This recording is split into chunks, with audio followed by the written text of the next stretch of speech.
পাচ্ছেন প্রহসন।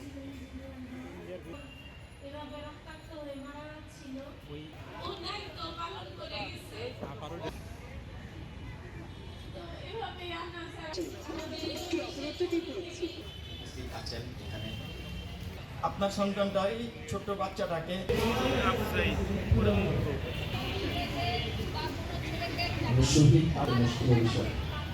আপনার কণ্ঠে স্পষ্ট আবেগ।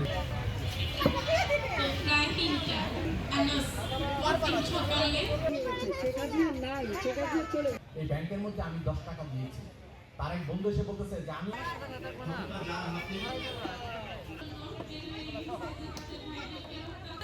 বক্তব্য রাখছেন শহীদ ওদের ভবিষ্যৎকে ভালো রাখার জন্য